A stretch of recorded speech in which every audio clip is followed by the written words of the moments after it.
Welcome to Discourse. Today we're going to be discussing The Lost Painting, a Stefania DiMaggio novel by C.J. Toka. The story follows journalist Stefania DiMaggio as she investigates a missing Bollywood actress, uncovering a global conspiracy involving a Calabrian mob family, Russian spies, and a centuries-old secret that could change the fate of Europe. The novel blends suspense, romance, and action, featuring historical and political drama as Stefania races against assassins and her nemesis, Svetlana Greschenko. So this is the first book of the series. It's going to be a Stefania DiMaggio series, and it's a mystery thriller, gives off the 007 vibes. So if you're a reader looking into those genres, this would be the perfect fit. Secret agents, spies, mobsters, Russians. Crazy martial arts stuff that I just totally learned something new about. Yeah, what was it? Capoeira?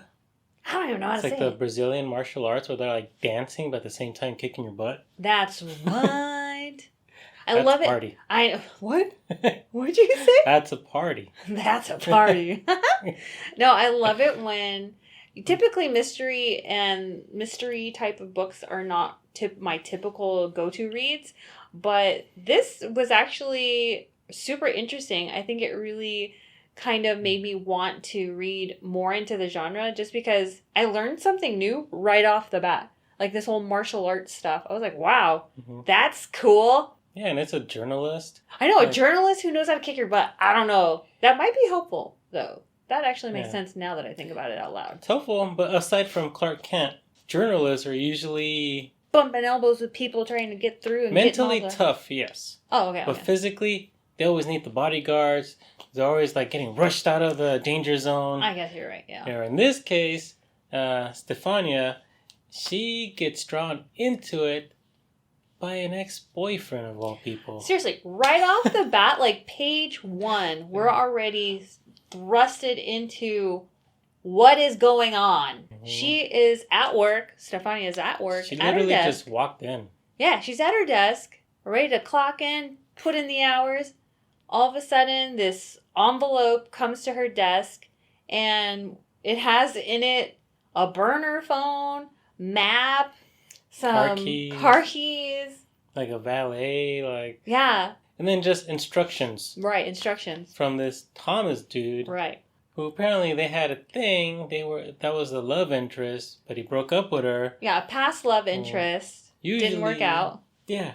So, if I broke up with you today, and you got some random note, like a year from now. I know, from you saying, hey, do these instructions to the T.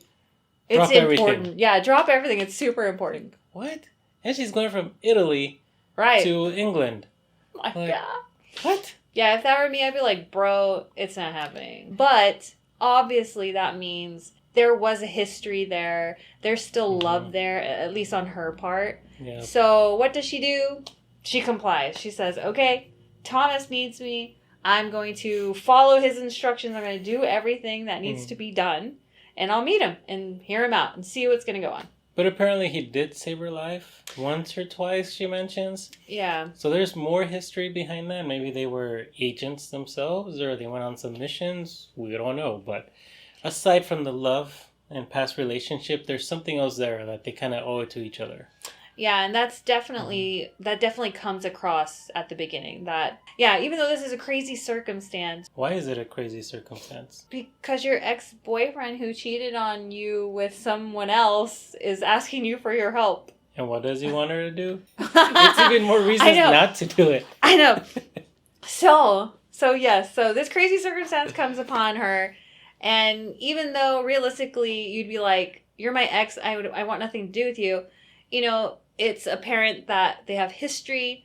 She still cares for him, so she's going to go ahead and meet with him. So she meets with him. She flies, like you said, all the way to London and meets with him. And we quickly find out that he needs help in gathering some items from a cottage that he happened to use as which she states a few times humorously as his love nest with the woman he was having an affair with. Her name was Magdu, which is a super cool name, by the way.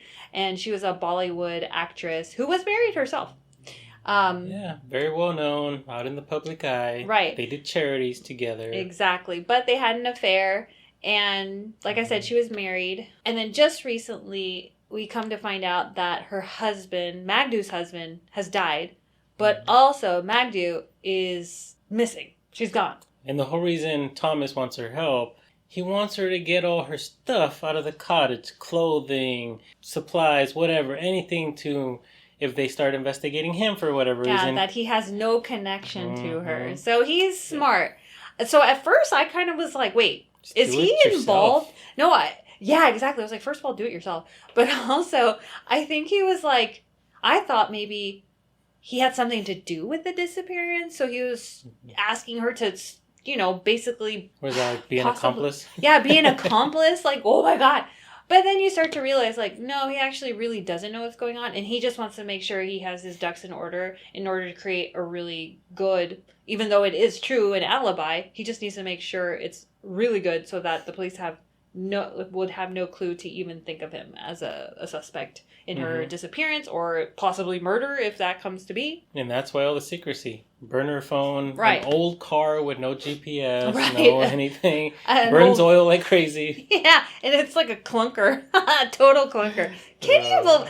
Okay, even me reading that as a female, I was like, okay, I am going to see my ex who had an affair. And he's a British duke, by the way. Oh, yeah. He's a British duke with tons wealthy. Of money. So maybe we should have started with that. Maybe we should have been like, you know what? He is rich. Yeah. It's all right. No, so I was thinking as a female, like, oh my God, this is an ex. He's asked me to do him a favor. And he's having me drive around in this clunker of a car to help him with finding out ex-affair person. Oh my gosh. And being a mystery thriller, 007 vibe, spies, you're driving a clunker. I know, what the heck? Pull over the side of the road, change the oil, and almost get killed later on in the story. So Stefania, she goes to the house, right? Starts picking up things, and it seems like she had clothing, tampons, everything, kind of like she lived there. Yeah, so Thomas goes on to tell her before she even gets to this cottage, like, he's like, oh, it's just somewhere where we went really quick to just to be together, and then we would leave. Two or three times, maybe. Yeah, so he made it seem like they were rarely there. Like, there should be mostly just mothballs there or something. But when she shows up, it definitely looks like someone, we're thinking her, because she knew of the place. No one else supposedly knows about this cottage, that she spent more time than he realizes there. So she's collecting all of the female items and anything she thinks would connect her to him. And then she happens upon a duffel bag filled with some casino coins, a Nazi gold bar, which I had no idea, like, was a thing. I didn't know, like, they were specific to places or to people or something. I just thought there was gold bars in the world.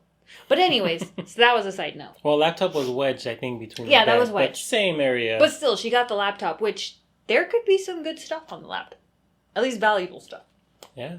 A lot of it was encrypted. But yeah, so she finds all this stuff, and then some random guy shows up to the house, so she has to escape, right? Get out of there. Yeah. And from there on, she talks to Thomas, like, casino chips, I was not aware. She gets this crazy idea, let me impersonate Magdu. Apparently she looks like her. So they're very similar. I think the only thing that's a little different is, like, their hairstyle. Thomas had a type. Yeah, he had a type. Yeah.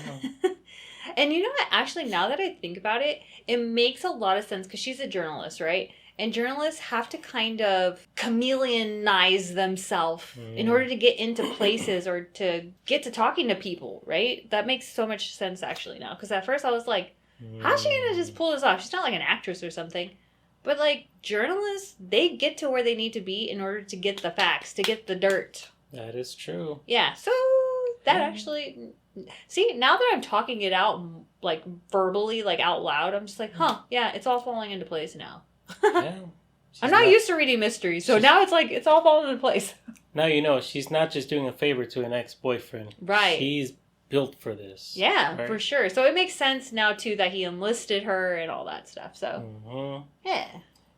Yeah, and I don't know why, but every time I read Kano talking, I read it like in the Godfather's voice. Yeah. There is only one, Magdu. There is only You one. are so beautiful to me. I did a really bad one. Yours was pretty good.